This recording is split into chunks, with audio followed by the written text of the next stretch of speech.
Nuevamente nos saludamos. Buenos días, buenas tardes, buenas noches a los que vienen del continente más viejo. Queridos amigos, compañeros de estudio, bienvenidos como les digo, al estudio de la doctrina secreta todos los jueves de julio a septiembre. Hoy estamos en 30, es el último jueves del mes de julio programado para el estudio de simbolismo arcaico universal. Estamos en la sección octava, el loto como símbolo universal. En la página 68 en el libro y 93 en su versión electrónica, de acuerdo con la guía que llega a manos de todos ustedes, los interesados en forma anticipada para su estudio, y que está elaborada por Isaac. Debo recordar que esta conexión es posible gracias a la generosidad de Isaac y al equipo que se encarga del manejo de Zoom. Chuy desde México, Regina igual, y a José Carlos desde la Argentina, y por supuesto a la presencia y constancia de todos ustedes. Previo al estudio nos preparamos aquietándonos para escuchar y concentrarnos en la invocación a cargo de Mari desde Cochabamba. Y luego les hablará nuestra querida hermana María Luisa, agente presidencial para Bolivia, y después quedará en manos de Isaac el estudio. Es- Esta sección, el loto, ha quedado la anterior reunión en una exposición muy, muy linda y hoy día va a continuar con este punto, este acápite. Así que, por favor, les ruego que nos preparemos y concentrándonos a escucharla a Mari. La escala de oro, vida limpia, mente abierta, corazón puro, intelecto despierto, percepción espiritual sin velos, afecto fraternal hacia el condiscípulo, presteza para dar y recibir consejo e instrucción, leal sentido del deber hacia el instructor, obediencia voluntaria a los mandatos de la verdad. Una vez que hemos puesto nuestra confianza en ese instructor y creemos que él la posee, valeroso ánimo para soportar las injusticias personales, enérgica declaración de principios, valiente defensa de los que son injustamente atacados y mirada siempre fija en el ideal del progreso y de la perfección humana que nos revela la ciencia secreta. Tal es la escala de oro cuyos peldaños el estudiante puede ascender hasta llegar al templo de la sabiduría divina. Que así sea. Gracias, hermanos. Gracias, Mari. María Luisa. Bienvenidos, queridos hermanos, hermanas, a este encuentro de la Sociedad Teosófica, en el que nos va a presentar el tema el hermano Isaac Auli, queridísimo amigo de todos nosotros, los miembros y simpatizantes de la Sociedad Teosófica, y a quien estamos esperando y esperando en Bolivia. El amigo queridísimo, pero bueno, respetando también su estado de salud, tenemos la gran alegría de verlo semanalmente en estos encuentros, en esta importante consideración del segundo tomo de la doctrina secreta, que es sobre el simbolismo arcaico, ¿no? Mil gracias a todos ustedes por este acompañamiento y sobre todo nuestro profundo, como siempre, agradecimiento a este excelente baluarte, compañero de darnos, es decir, de transmitir todo el esfuerzo de lecturas, de consideraciones, de experiencias que él ha hecho a lo largo de la vida. Mil gracias, Isaac, por compartir con nosotros todo este tu conocimiento. Bienvenidos nuevamente, queridos hermanos, y te escuchamos, Isaac. Gracias. Bueno, pues aquí ya es buenas, casi buenas noches, son las 9 pasadas, pero por allá veo que es buenas tardes y sí, buenos días y buenas tardes. Pues bienvenidos a esta sesión a la última del mes de julio y, y por supuesto tenemos en el mes de agosto pues varias sesiones. Tenemos 5 sesiones en este mes, creo. Ahorita vemos el calendario. La verdad, la oportunidad de colaborar y compartir con ustedes este estudio es más para mí una oportunidad más que eh, las flores que me lanzó María Luisa, ¿no? Siempre la difusión, como decía la señora Blavatsky, de la enseñanza teosófica, cuando se tiene, vamos a ir un poco de comprensión de los principios, es una obligación para todo estudiante difundirla. Y eso es la oportunidad que me dan ustedes al estar en este estudio. La guía, bueno, espero que la hayan recibido. A veces la adelanto, a veces no llega casi el mero momento, pero más o menos ha ido saliendo. Pues vamos a iniciar nuestro estudio. Sí, aquí tenemos el mes de agosto. Ah, no, son 2, 4. Yo había pensado que teníamos. Ah, no, el mes de julio fueron 5. Y septiembre, pues tenemos también 4. Bien. Las claves van a ser las mismas y bueno, están todos invitados a que hagan sugerencias, recomendaciones, si hay alguna cosa que consideran que puede ser modificable en la forma del estudio, sí. Y vamos a iniciar con esta imagen que dejamos pendiente. Dice así, esta reclusión principió cuando los maometanos, herederos directos del simbolismo hebreo, después del clero cristiano, conquistaron el país y gradual y forzosamente introdujeron su modo de ser y costumbres entre los indos. Por supuesto, recuerden que los mogoles en la India estuvieron gobernando antes que los ingleses los hicieran a un lado. Entonces ellos introdujeron la tradición, el Islam, y por supuesto costumbres y, vamos a decirlo así, simbolismo, había simbolismo hebreo, simbolismo cristiano, muy mezclado en la tradición, sí. Y el Corán habla muy bien del Maestro Jesús como un gran profeta, etcétera, etcétera. Y aquí se trata sobre todo del tema de la mujer. Dice, la mujer antes y después de los Vedas era tan libre como el hombre. La, la, la, la insistencia que hace la señora Blavatsky es se puede decir, la defensa de la libertad que la mujer sí tuvo vamos a decir, en la tradición hindú, por lo menos en cierto periodo, y casi negativa, ¿no? En las tradiciones cristianas, y musulmana y hebrea. Si quieren ver ustedes en el día de hoy, pues los extremos están en Afganistán. Y también en Israel, ¿no? A la mujer, pues ha tenido, hasta apenas ha tenido libertad, ¿no? Yo no tenía mucho, que no podía votar si el marido no lo autorizaba, algo así. O sea que siempre a la mujer la han colocado como, vamos a decir, la responsable de los hijos y de la casa y que no interesa mucho que estudie o que se prepare. Ha ido modificándose, ¿no? En diferentes culturas ha ido cambiando de estas 3 tradiciones. Pero en términos generales, ese aspecto se heredó. Dice, la mujer antes y después de los Vedas, que aquí recalca que en la India era, vamos, y tenía más libertades, ¿no? Era tan libre como el hombre y ningún pensamiento impuro terrestre se mezcló nunca con el simbolismo religioso de los primeros años. Sobre todo el simbolismo de las partes, de las partes genital, tanto del hombre como de la mujer. Aparecen ciertos símbolos y se les consideran, vamos a decir, desde el punto de vista de la tradición religiosa, sagrados. Son símbolos de la generación.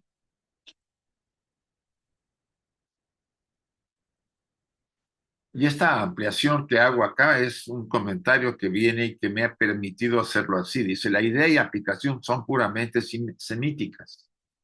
Esto es corroborado por el autor de la mencionada revelación cabalística profundamente erudita cuando concluye los pasajes arriba citados añadiendo: si a estos órganos como símbolos agentes creadores cósmicos puede atribuirse la idea del origen de las medidas, así como de los periodos de los tiempos, entonces verdaderamente en las construcciones de los templos como moradas de la deidad o de Jehová, aquella parte designada como Santo Santorum o sitio más santo debería tomar su nombre de la reconocida santidad de los órganos generadores, considerados como símbolo de las medidas tanto como de la causa creadora entre los antiguos sabios, que no había ni nombre, ni idea, ni símbolo de una causa primera.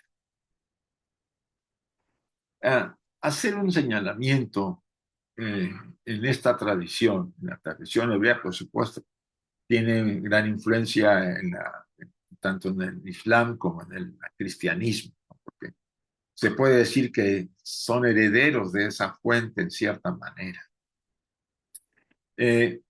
Y sí, yo siempre he estado considerando que, por ejemplo, las iglesias cristianas pues tienen el Santo Santorum ahora ubicado en un espacio pequeño donde se guardan el cuerpo de Cristo y la sangre, ¿no? O sea, hay una urna donde tiene que sacar el sacerdote para que se supone está santificado para poder ofrecerlo a los asistentes al ritual. Ese es el Santo Santorum, que existía también en los templos egipcios y en otros templos de diferentes, vamos a decir, tradiciones. Vamos a llamarlo así. El Santo Santorum tiene una variación. En Egipto, por ejemplo, estaba la deidad. Se ponía Amon-Ra en Tebas, y en Memphis estaba esta deidad importante, que ahorita se me ha olvidado el nombre, pero en todos ellos la deidad estaba en ese espacio sagrado al final de la construcción del templo.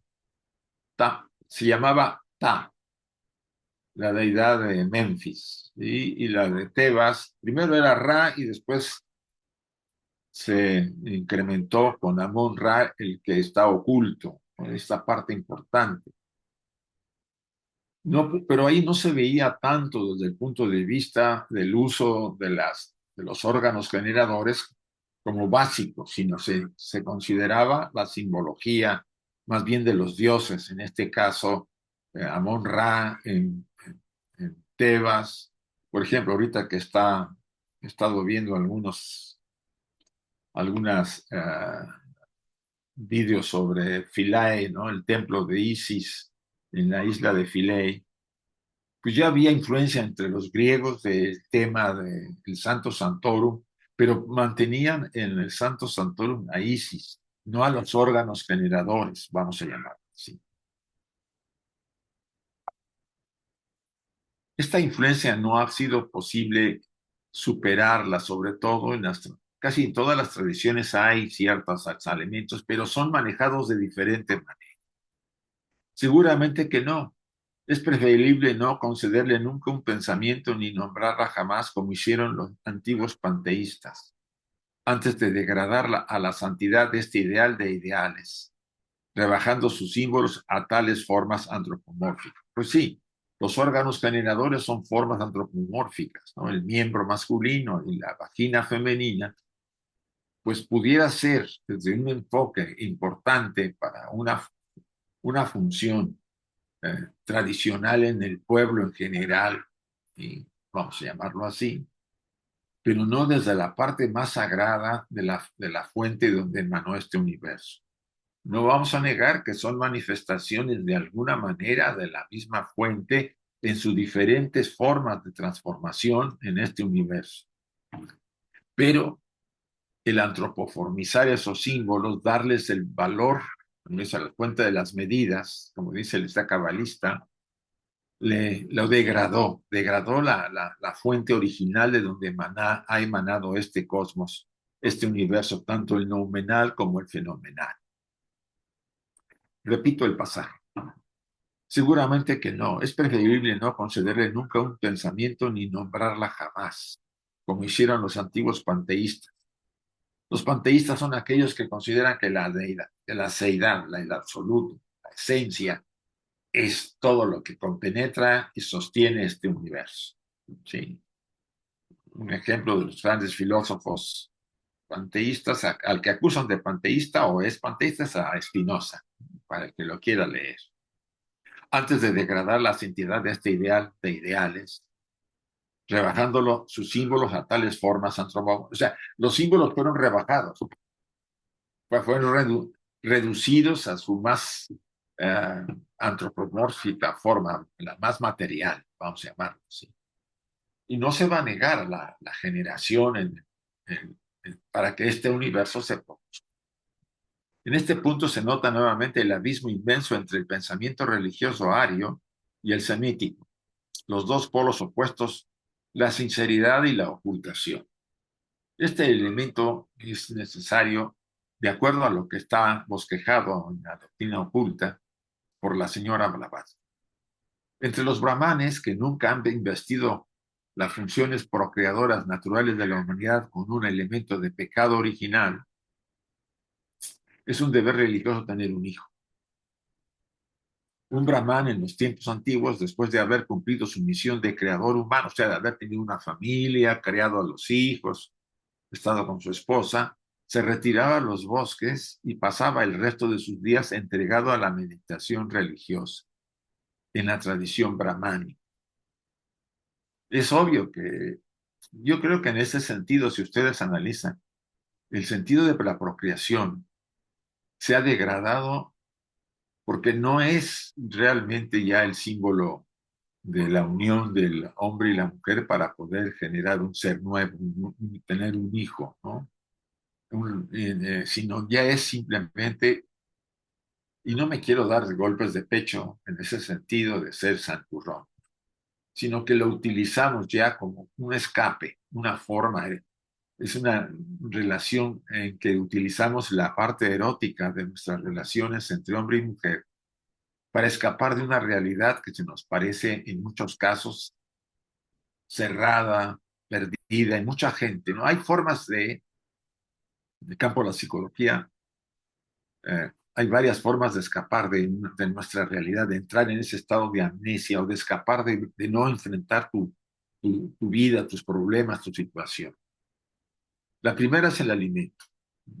El alimento sirve también para tener un escape, o sea, inhibirnos. Eso lo decía Erich Fromm en su obra. La segunda es el sexo.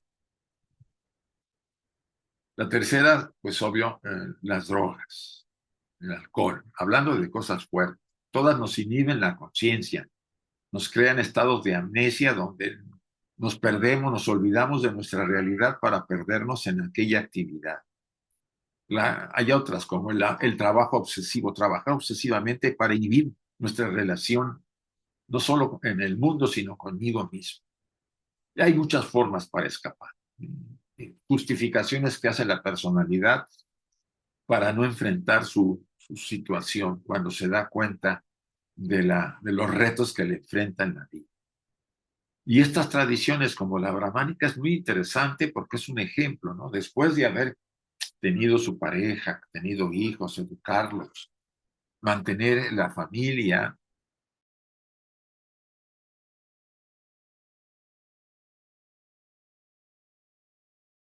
casaban, se retiraban. Eso era mucho en la antigüedad. Se retiraban a bosques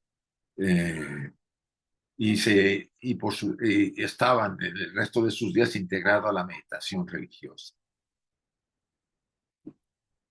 Había cumplido su deber para con la naturaleza, decían los papás, como un hombre mortal y como su cooperador. Y en adelante dedicaba todos sus pensamientos a la parte espiritual e inmortal del sí mismo, considerando lo terrestre como una mera ilusión, como un sueño pasajero, lo que es verdaderamente.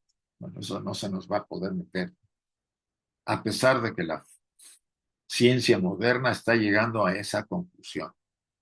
Hemos estado trabajando en algunos talleres sobre la física cuántica y el nuevo paradigma que nos muestra que la vida es un sueño, que todo esto es una gran fantasía desarrollada de alguna forma por la misma vida una para que nosotros evolucionemos y tengamos experiencia.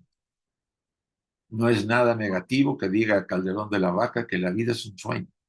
Es un sueño del que despertamos cuando desencarnamos, pero volvemos nuevamente al sueño cuando nuestros pendientes no se han resuelto. Y en este sentido,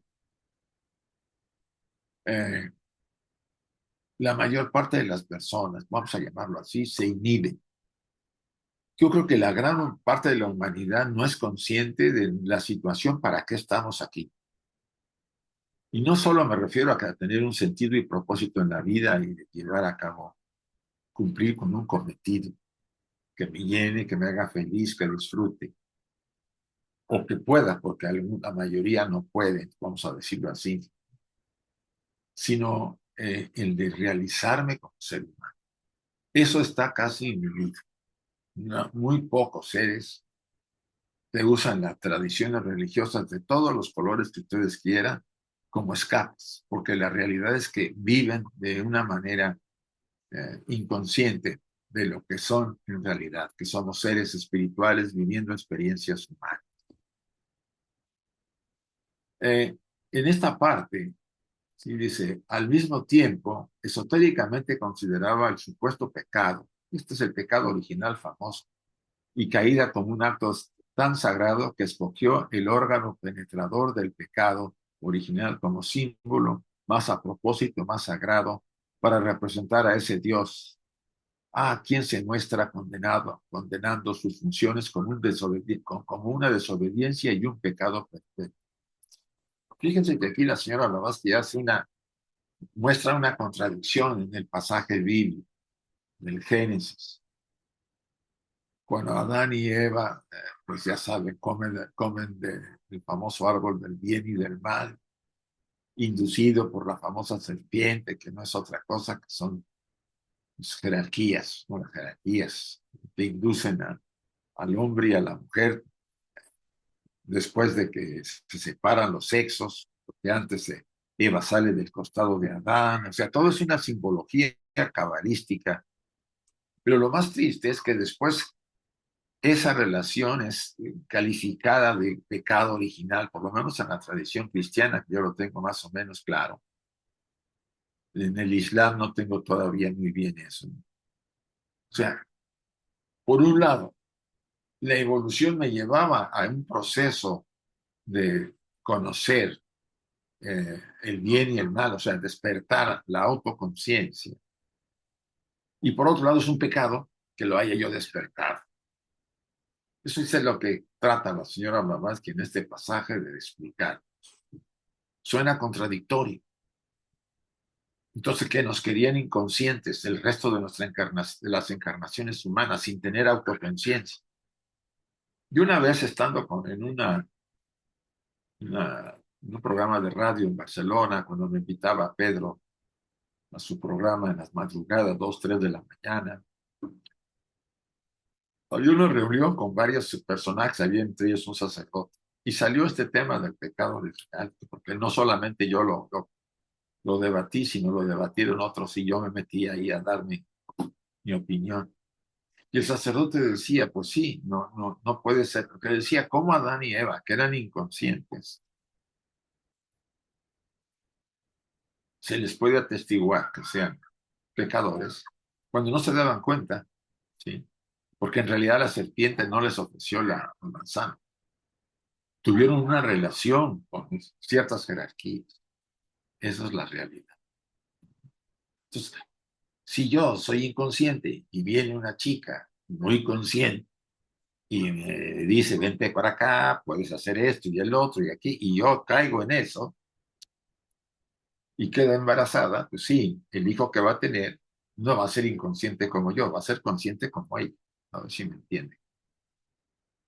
Pero por otro lado estaba prohibido, o fue un pecado. El sacerdote, ¿qué contestó? Pues que se adelantaron. Eso fue lo que dijo. Yo no dice, No, pues es que no podía, no sabía cómo abordarlo directamente. Dijo, pues miren, es que creo que se adelantaron. Fue muy temprana el momento de hacer.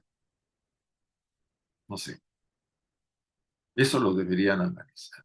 Alguien que es inconsciente puede cometer un pecado, que no se da cuenta que es un pecado. Eso deberíamos reflexionar. ¿Quién podrá jamás sondear las profundidades paradójicas de la imaginación semítica? Aquí la señora Vázquez dice es que es increíble, es una imaginación paradójica, ¿no? Por un lado una cosa, por un lado otra.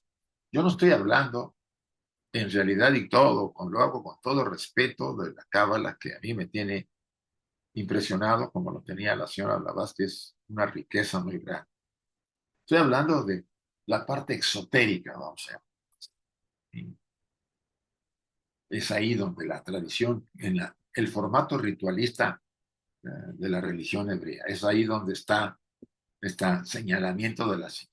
Dice, y este elemento paradójico, menos su significado más interno, ha pasado ahora por completo a la teología y dogmas cristianos. Pues sí, ahora los cristianos lo han tomado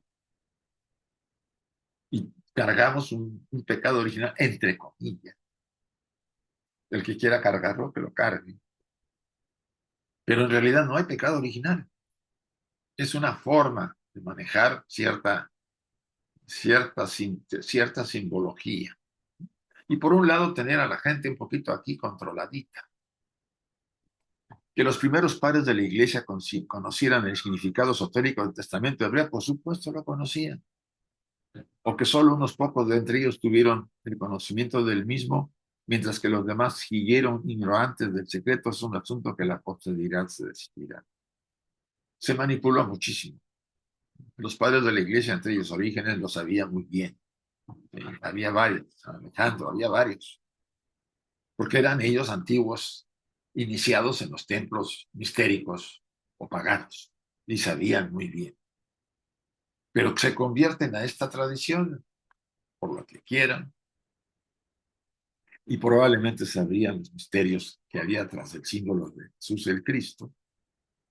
Pero no vamos a negar, yo eso ahí siempre meto la mano, porque la crítica que puedo hacer la hacemos a los hombres, no a la tradición, a la enseñanza de los evangelios, que es inspiradora y que ayuda. Ahí siempre recalaré en ese aspecto. Pero sí no vamos a negar que hubo ahí una serie de movimientos en los concilios en los que se fueron modificando las enseñanzas, probablemente más sencillas, más simples que originalmente se dieron, sin rituales menos complejos, porque los rituales los copiaron de las tradiciones paganas. Eso es una cosa real, ¿no? De la religión egipcia, de la caldea, ¿cierto? Estuvieron tomando de aquí y formaron algo. Y después dijeron, no tenemos relación con ninguno, cambiando nombres y formas. Ya había una religión por ahí, no la zoroastriana, otra, que fue muy famosa en el Imperio Romano entre los soldados, en donde el ritual era sacarle la sangre al toro y comer del cuerpo también. O sea, esa simbología de alimentarte del cuerpo y de la sangre de Jesús el El Cristo, mitraísmo. el mistraísmo, gracias, Don, ya venía. Entonces fue una adaptación en parte, pero bueno, respetable la parte que corresponde a la inspiración que dan los evangelios, ¿no? Las cartas de Pablo, súper recomendables. Es lo que más les da, porque realmente Pablo fue un ser que se transformó. Recuerden que es el único, a pesar de no ver al maestro, el único que tiene una experiencia, vamos a decir, superior, cuando se cae del caballo y se dice, oye esa voz de que por qué lo persigues, etcétera, etcétera.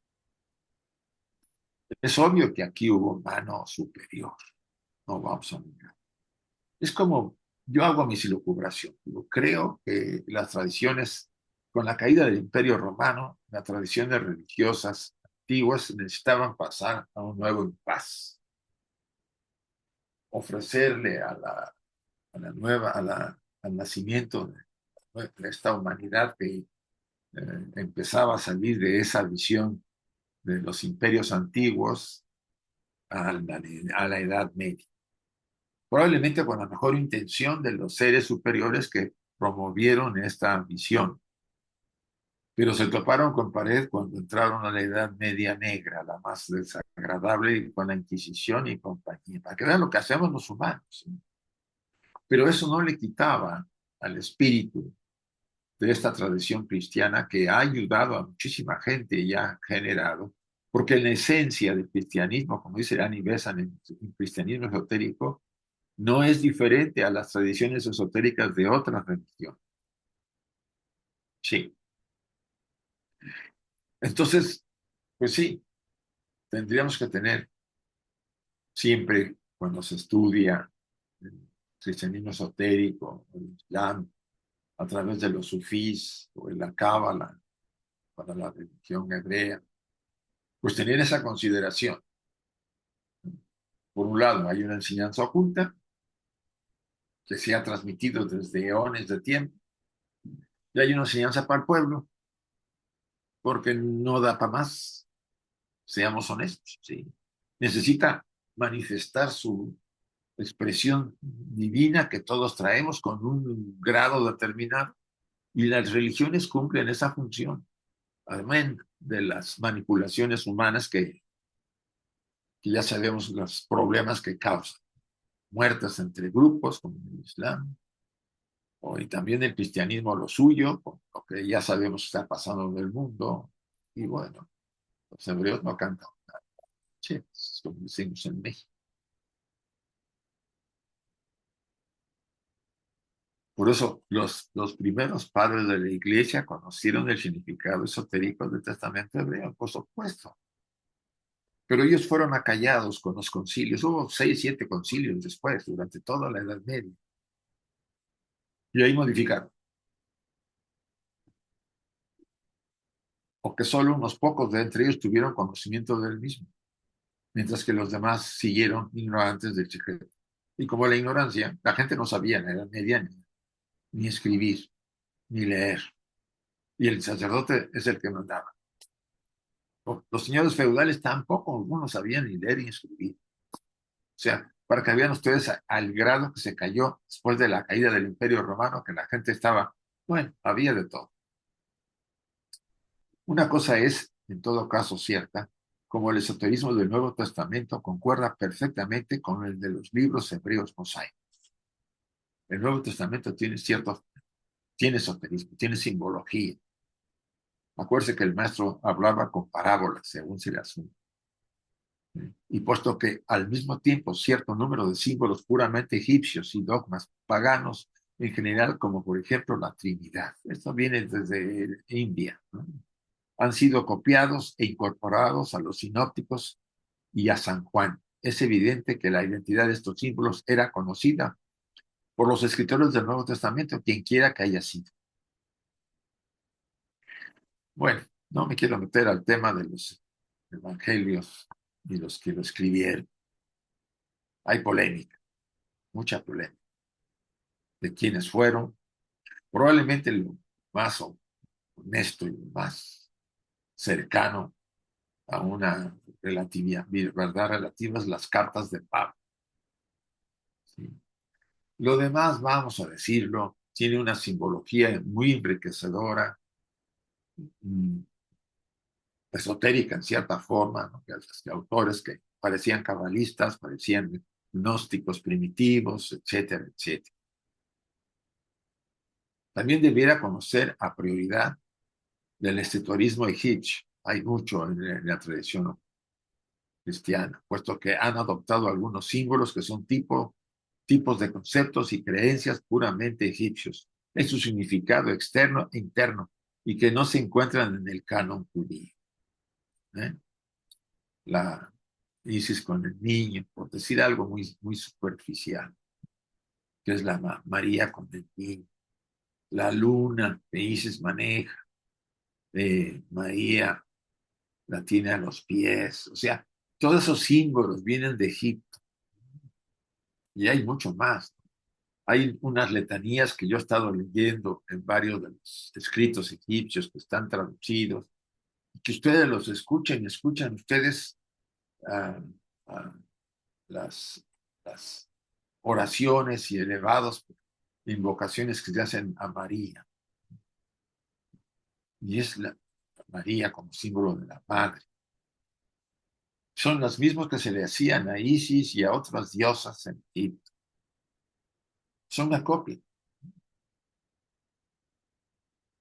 Una de estas es el nenufar o la azucena, en las manos del arcángel en las primeras representaciones de su aparición a la Virgen María, cuyas imágenes simbólicas se conservan hasta el día en la iconografía de las iglesias griega y romana. Así pues, el agua, el fuego y la cruz, así como la paloma, el cordero y otros animales sagrados, con todas sus combinaciones, dan esotéricamente un significado idéntico y debe haber sido adoptados como una mejora sobre el judaísmo puro y simple.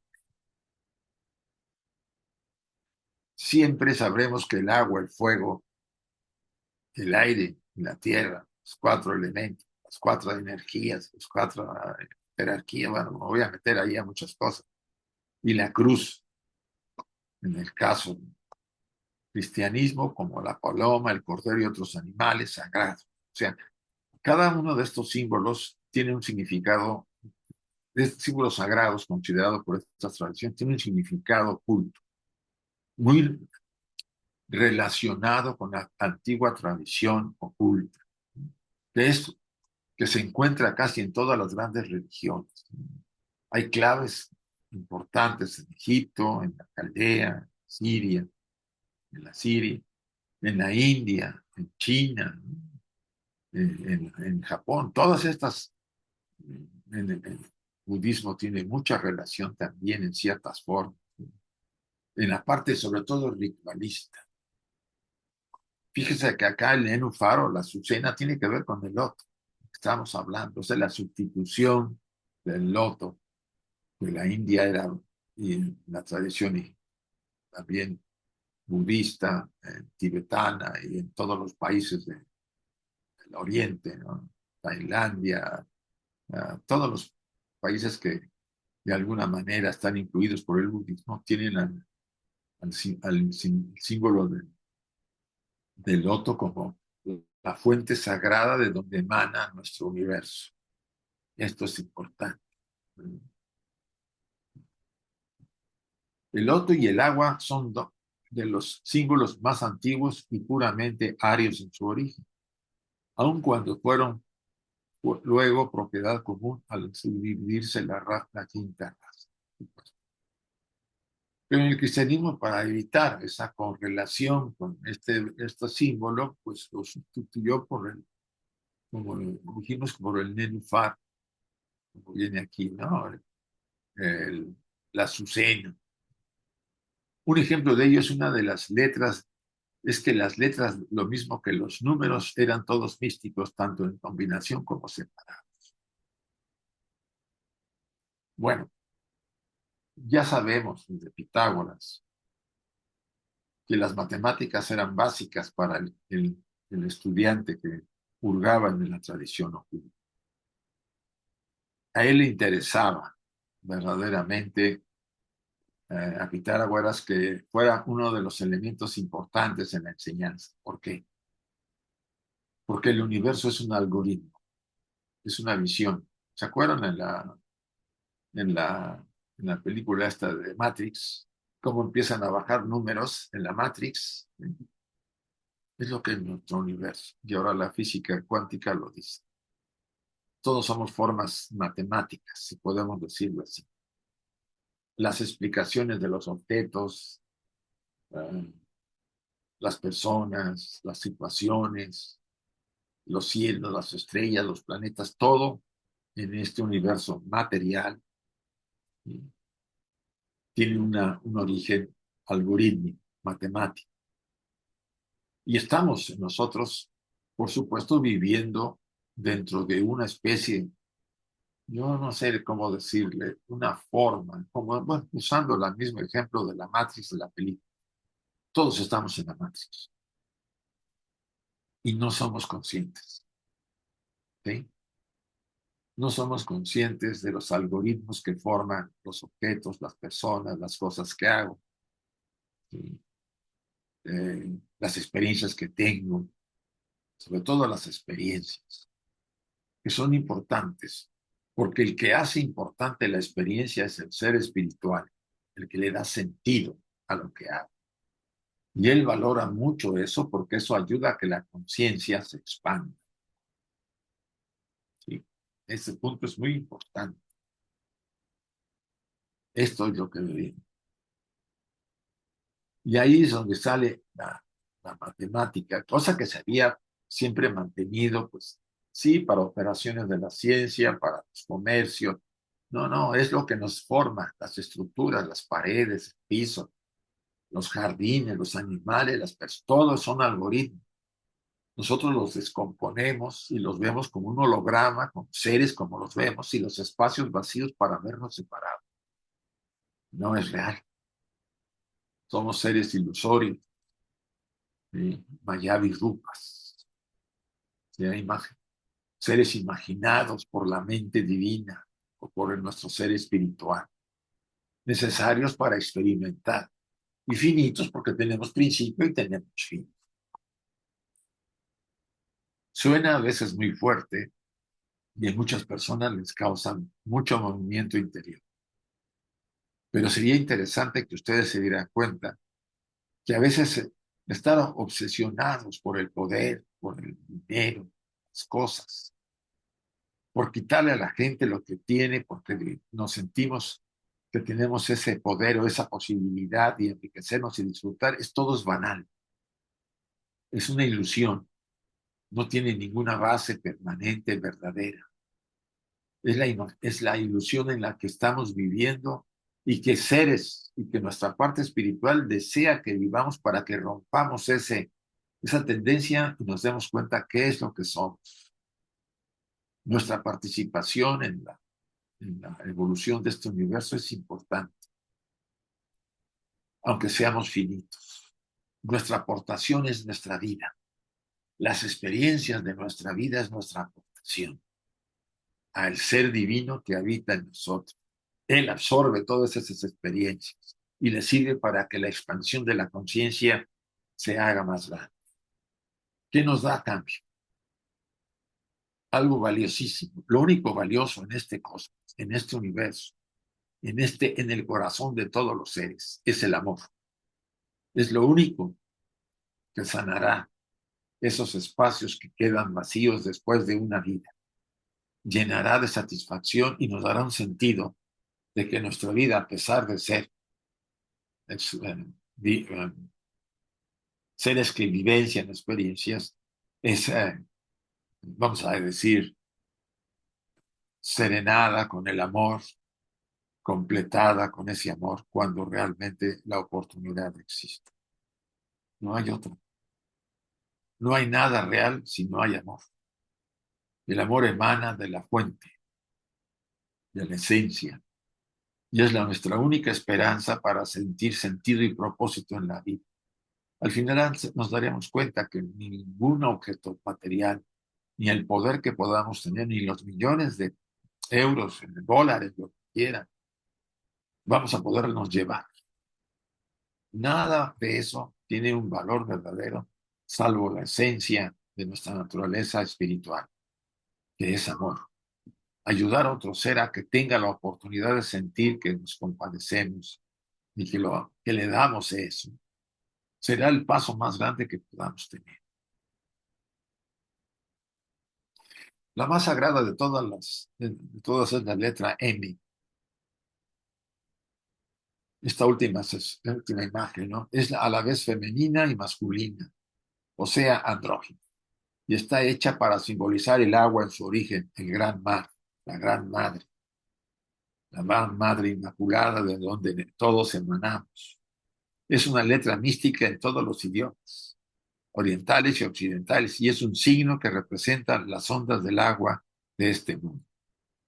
Tanto en el esoterismo ario como en el semítico, esta letra ha simbolizado siempre las aguas eternas de la Gran Madre en este universo material. Ustedes y yo estamos inmersos en ella, en el Akasha, en la letiz, como dicen la física cuántica,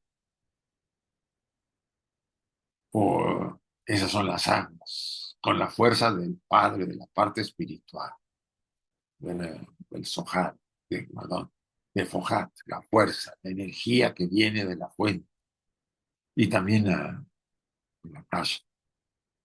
Esta última parte, la palabra M, la letra M, simboliza a ese gran mar, a la Madre Inmaculada a la que le debemos la vida.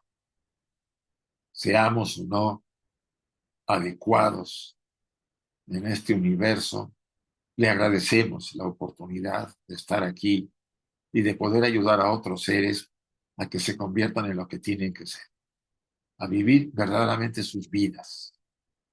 Y por eso ese estudio me parece tan importante en la parte simbólica del loto y también del nenúfar y de las demás flores que representan la fuente de la esencia.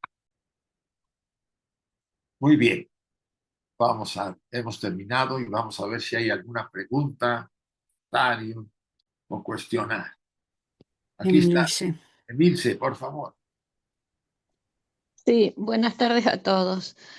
Realmente me parece que esta clase que usted dio es algo que en realidad nosotros todos los que estamos acá y estudiando teosofía nos deberíamos plantear, porque yo creo que ese momento de Adán y Eva, creo que fue porque justamente le faltó el amor y lo que querían era el placer. Y es exactamente, tal vez, eh, a lo mejor yo digo porque ahora soy mayor, pero en general, también cuando fui muy joven, creo que era el amor, pero también era el deseo. Entonces, es esa parte donde nosotros debemos, en esta parte de la humanidad, despertar lo que somos nosotros. Y todos los que estamos en teosofía, con un compromiso más allá de pertenecer a la sociedad teosófica, sino el compromiso que nosotros hicimos cuando íbamos a nacer o a encarnar, ese es el tema, me parece, que en realidad ver a ver quién pisa a quién para poder llegar más rápido al cielo. Y en realidad no es la manera, pero lo veo así, a lo mejor estoy equivocada. Pero esta parte que usted dijo del amor a mí, yo de eso creo que estoy convencida, siempre estuve convencida. Hasta que una vez me dijeron, hey, vos siempre hablando del amor. Es que, a ver, el amor es la belleza, el amor es es la matemática, es la aritmética, es la perfección. Es, pero no desde el punto de vista que a lo mejor nosotros pensamos, sino es que es algo muy sublime, que bueno, yo todavía no lo puedo ver, pero aspiro a verlo. Nada más, gracias. El uso de la parte deseos no puede ser negado porque es necesario en el ser humano y como en los animales. O sea, para poder progresar en la especie humana necesitamos tener una relación con nuestras parejas. El tema está en que se ha utilizado eso es una opinión muy personal, en un desequilibrio de irnos a los extremos. Muchos piensan que por eso hasta el hecho de decir voy a hacer el amor no tiene un significado real porque no se puede hacer el amor. Se puede más bien decir voy a satisfacer un deseo. Eso suena mucho más equilibrado, ¿sí? O deseo tener una relación. Ahora, puede haber amor y puede haber deseo. Eso sería lo ideal. Pero ahí tendríamos la capacidad de buscar siempre en nuestra relación con la pareja, siempre considerando que ella sea feliz, que ella sea realmente, que se sienta verdaderamente lo que es, sin necesidad de que yo la capture y la controle. Por eso el amor es más mágico en este sentido.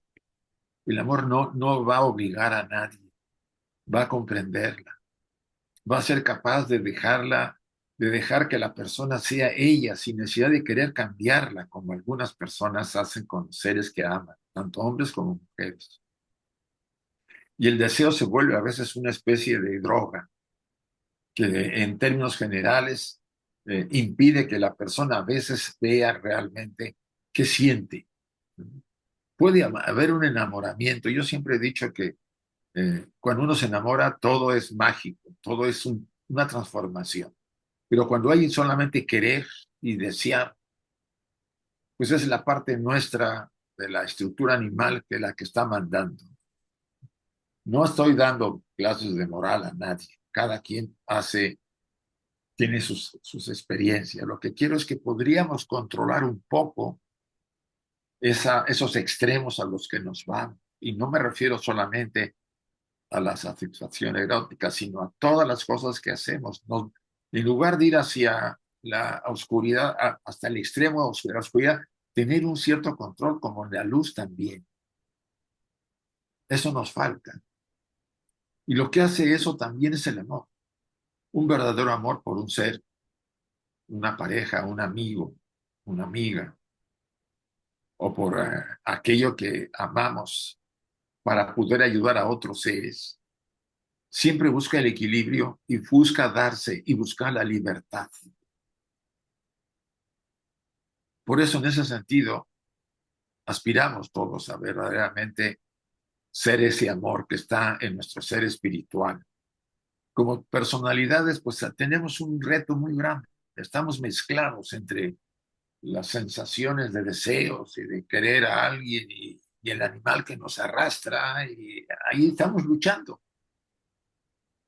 Por eso cuando hablamos en la sesión anterior de los lunes, hablábamos del dragón de la luz y el dragón de la oscuridad. Y ese dragón de la oscuridad nos arrastra hacia las partes más animales sin darnos cuenta que podemos dañar al otro ser o a otros seres. Tenemos que buscar el equilibrio y la enseñanza teosófica promueve que vivamos ese equilibrio, que lo tratemos. Y de ahí podemos encontrar muchas variantes. Muy bien, Emilce, gracias. Luz Marina, por favor. Sí, Isaac, gracias, tan interesante y qué valioso todo este estudio. Me hacía una pregunta. Hay un libro que se llama El Kybalión. Ajá, En el Kybalión se dice que están las 7 leyes universales. Me imagino que son algunas, no serán todas, serán las principales. Una de esas leyes es la de generación. sí. Entiendo, o no sé si estoy mal, que esa ley de generación es una ley que explicaría, digamos, el tema digamos, de la reproducción humana a través de dos sexos, por un lado, porque a través de toda la naturaleza se observa, o observamos, yo no sé si antes era así, en las flores, en los frutos, en la semilla, todos estos componentes femenino y masculino que se acoplan para continuar vida. Es natural, es normal, se da como entre una etapa evolutiva. Entonces me preguntaba yo, esa distorsión de interpretación del mito de Adán y Eva, que pronto ya fue muy desvirtuado allí, y en la cual se condena la parte, digamos, de unión entre lo femenino y lo masculino, de una manera produciendo miedo, culpa, pecado y demás. ¿Cuál sería el origen que se da eso? Porque eso es un momento, si esa información estaba antes, según entendí, y era bien interpretada y seguramente no se decía a través del método de Adán y Eva y la manzana, sino tal vez desde otros o enfoques que puedan tener otras religiones antiguas. Eso se dio ¿por qué? Porque el ser humano entra en una etapa evolutiva y de ignorancia, Parte sí. porque adrede se usó para someter a los otros a través de decir, porque como es una fuerza interna del ser humano que tiene que aprender a manejar, ¿cierto? El tema de generación se da, porque no solamente en lo físico, entiendo que también en lo mental, en lo físico, en lo emocional, porque son energías que están en los diferentes planos, ¿entendido? No sé si tú me corregirás allí. Quiere decir que lo que tenemos es una desinformación del proceso evolutivo y nuestro estadio actual, porque vendría un tema como también del tema, no solamente de la ignorancia, sino como el egoísmo de someter a otros a través del miedo y la culpa, que sería como el ver que pecado, el pecado original, condenado y satanizar esto. ¿Tú cómo lo verías ahí? Mira, eh, nuestra evolución de los seres humanos pasa por varias etapas. El gran reto es la ignorancia con la que estamos todos envueltos. La humanidad no toda tiene el mismo nivel ni grado de evolución. Ya la dice la tradición oculta que va ya un desfase de los seres que están evolucionando. ¿Sí? Algunos, una parte de la humanidad se está evolucionando a un ritmo que se esperaba y otra parte se ha ido quedando lentamente. No es que esté mal, simplemente se ha ido ralentizando su evolución. ¿Por qué? Por muchas razones, hay muchos factores que están interviniendo. En parte, primero es la madurez del alma de los que evolucionamos. Tiene que ver mucho con ciertos elementos de vidas anteriores. Otro factor es que la ignorancia ha hecho que en este mundo, en esta etapa sobre todo, neguemos realmente en general por el materialismo que nos envuelve la relación con lo divino, con el ser espiritual, y que se haya enfocado solamente en algunas tradiciones religiosas y dejando al ser humano en términos generales sin esa necesidad eh, de vivir una experiencia, ser espiritual viviendo una experiencia humana. Aquí, pues, la visión se ha distorsionado, es mi opinión. No quiere decir que no tengamos, que la gente no sea bondadosa. Hay gente muy bondadosa, aunque no tenga una práctica religiosa, y quizás mejor que algunos que la tienen. No me refiero tanto a eso, no me refiero a las tradiciones institucionales, religiosas, sino a esa devoción mística interior que cada ser humano practica en su vida, en su trabajo, en sus relaciones, sus principios éticos, en su coherencia, en el tratar de ser verdaderamente él o ella y no copia de nadie, ¿sí? Una persona así es más coherente en sus relaciones y más equilibrada en el manejo de las fuerzas que nosotros poseemos para reproducirnos. Están ahí para que se usen, nadie lo niega. El paso es que hemos abusado y ahora por Ujú. fuerza estamos utilizándolas con el deprimento de la misma salud de los seres humanos. Ujú.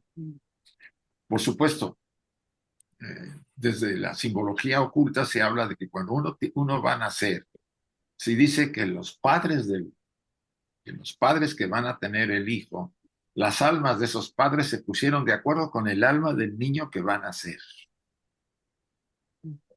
O sea, nuestro nacimiento es sagrado y es sagrada la relación de nuestros padres. El tema está en que la personalidad, en su ignorancia, utilizando esa forma para salir también de su propia frustración y naturalidad y de todo lo que está influyendo en el momento que vivimos, abusamos de esa parte. Y yo he tenido en mi trabajo de terapeuta durante años experiencias con chicas que abortaron y después vinieron a mi consulta y llevaban una depresión que no podían salir. Algunas chicas no se deprimen, pero muchas sí. Que algo en el individuo protesta, el alma protesta en cierta forma y genera ese estado de depresión. Bueno, puedo comentarles mucho. Lo que quiero decirles es que esta parte de la doctrina oculta de antropogénesis está tocando un tema interesante. La señora Blavatsky insiste en el uso antropomórfico de los órganos de la generación. Ujú. Se les ha antropoformizado. No se le niega su existencia y su valor y su, vamos a decir, lo sagrado que significan, pero se les ha reducido a esa parte. Y por supuesto, si eso se reduce así, pues yo puedo hacer y deshacer sin importarme las consecuencias. ¿Sí? Total, Claro. aborto y me quito de encima aquello que se haya producido. Por eso el ejemplo que pone ella de la tradición hindú, de los brahmanes, es una tradición que probablemente algunos siguen practicando, que llegado el momento de tener su familia, de procrear la familia, se retira a un bosque a meditar y a desarrollarse, tanto él como ella, ¿eh? En los dos casos se da. Pero bueno, estamos hablando de unas tradiciones de otros pueblos y tenemos que reflejarnos en nuestras tradiciones latinas. Claro. Actualmente, dado nuestro nivel de ignorancia en el tema y que eso se está divulgando así, pues con el consumo de ese aspecto en el ser humano y tan poco, digamos, discernido u orientado, muy clave sería como la educación en ese sentido, ¿no? Porque el desbordarse, pues obviamente tiene consecuencias no solamente, pues para todos, porque se pierde ese aspecto de sacralidad y se entra en algo muy, digamos, ordinario, pues para lo que debería ser el significado de ese aspecto o esa ley de generación que también se vive a través de la experiencia humana, ¿no? Sí. Eh, Ujú. mira, en realidad, en términos generales, para cerrar este comentario, hacernos conscientes de qué somos. Si yo soy un ser espiritual viviendo una experiencia humana, voy a tratar, no digo que así deba ser, voy a tratar de ser equilibrado hasta donde ella pueda. Y nadie va a juzgarme por lo que haga o no haga. Vamos a decir que todos los seres humanos están bien, a pesar del abuso que la señora Blavatsky menciona en estos pasajes que se hacen en las tradiciones religiosas de antropoformizar los órganos genitales, que lo hacen casi varias religiones, no nada más hay una. Pero bueno, es un comentario que nos sirve para reflexionar en este tema. Ujú. Gracias, Gracias, Luz César. Marina, ese. Marina. Ahora dejamos Está aquí. Alejandro y Guille. No Primero sé creo si que Guille, tienes después tiempo. Alejandro. Sí, yo Guille, estaba antes, perdón, sí, por sí. abrir el micrófono se fue la imagen, no sé qué pasó. Solo quería comentar una cosa, yo creo que pienso que cuando la etapa de Adán y Eva, de la primera, segunda, tercera raza, éramos inocentes. Ajá. Si aprendimos, copiamos de los animales Es e lo que incluso dice. el exceso que entre comillas se dice el pecado de haber tomado parejas animales, éramos inocentes, ¿no? Porque no había mente. El problema surgió cuando surgió la mente y abusamos de la mente a partir de la tercera y cuarta, finales de la tercera y cuarta, ¿no? Entonces, es algo que tendríamos que verlo naturalmente porque es necesario para nuestra experiencia en esta cadena terrestre, si no, como creamos familia, ¿no? Pero el problema es que la mente se abusa de las facultades del vehículo. Y yo veo que, ya otra vez yo veo, que es- como dice Blavatsky, tenemos que tratar de elevar los conceptos hasta donde podamos. Los descendemos mucho. Por ejemplo, el amor. Cuando a mí llamó mucho la atención de Giordano Bruno, cuando hubo esa expansión y surgió y fue al universo, dice que lo llevaron de la mano y vio la infinitud y vio lo maravilloso de estrellas, planetas, soles, y él no encontraba qué palabra y dijo fue como enamorarse. Sí. Entonces, esa palabra que nosotros la usamos constantemente, imagínate a qué nivel la usó Giordano Bruno. Entonces, lo que pasa es que nosotros nos acostumbramos a rebajar el significado mucho de estos conceptos tan elevados: amor, enamorarse, lealtad, todo eso son grandes, universales, y los llevamos a un nivel muy cotidiano, ¿no? Gracias. A ti, sí, en realidad volvemos a repetir, ¿no? Ya la tradición oculta habla de que la fuente, el absoluto, seidad, como quiera llamar, en uno de sus aspectos más importantes es el amor. O sea, la fuerza de esta energía que se manifiesta de muchas maneras. Tiene varios enfoques, pero y que nosotros debemos ir cultivando lentamente. Las primeras, la raza lemur, en sus primeras etapas, después de despertar y cambiar, separarse los sexos y tener autoconciencia, pues tardó mucho tiempo antes de ser un ser coherente, finales de la raza lemur, mientras estuvo pues expuesto a muchísimas cosas, como ya lo dice la doctrina oculta. Pero no olvidemos ese tema. Estoy de acuerdo que somos seres viviendo experiencias en este plano material, pero ojalá las podamos hacer más equilibradas, es lo único. Gracias, Guille. A ver, está Gracias. Alejandro. Alejandro. Sí, buenas tardes. Gracias, Isaac, por tus palabras. Quiero hacer primero dos preguntas y después un breve comentario. Las preguntas que son más de corte administrativo. Escuché que hablaban de guías de estudio. ¿Cómo puedo acceder a esas Ah, guías de estudio? sí, y yo te puedo hacer llegar, Alejandro, a tu correo y si me das tu WhatsApp, Ya, te hago llegar ya, al WhatsApp. de acuerdo.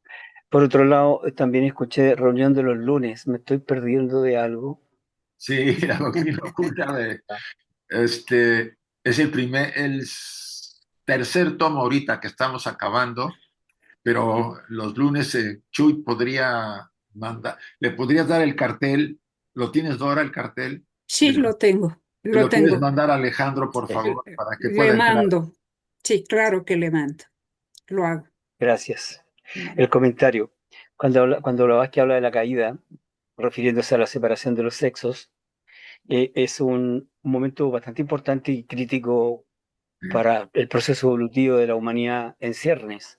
sí, ¿Se acuerdan que Zeus castiga o celoso de los hombres los sanciona, por así decirlo, y Quiere los hacer separa de los desaparecer. sexos? Sí.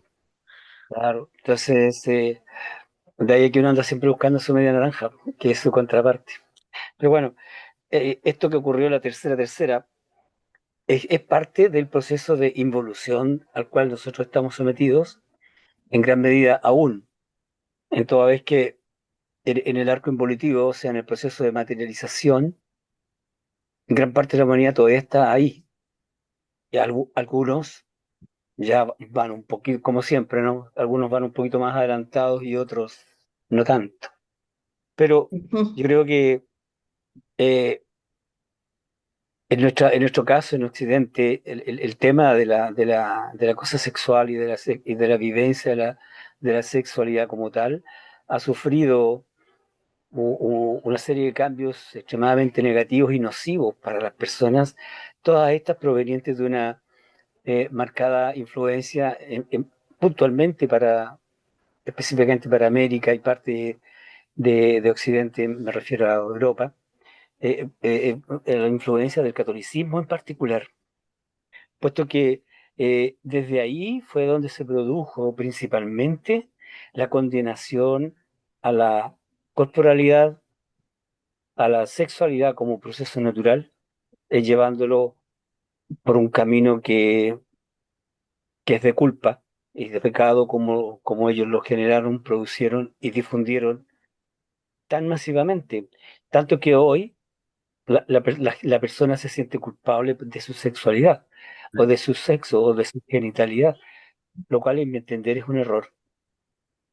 Eh, Nosotros debemos, por karma y también en alguna manera por Dharma, por deber, nosotros debemos vivir nuestra sexualidad y rendir un homenaje a la naturaleza por ese obsequio que nos permite en alguna medida evolucionar. De ahí a que lo entendían también los brahmanes cuando decían voy a cumplir un deber religioso.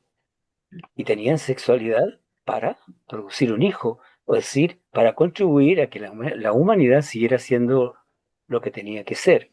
Es decir, permitir que el proceso evolutivo se siguiera produciendo.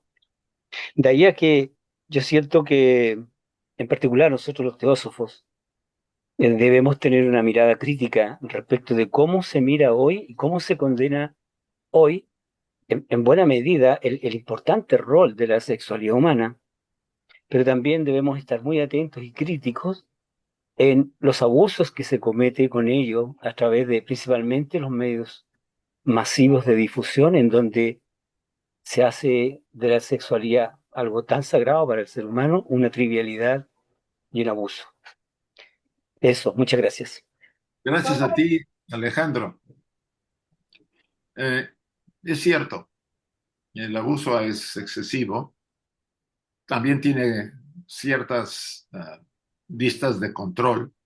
Recuerda que las sociedades, los pueblos, los gobiernos nos utilizan a veces medios para el control de las personas, ¿no? Difundiendo ciertas formas de vida, ¿no?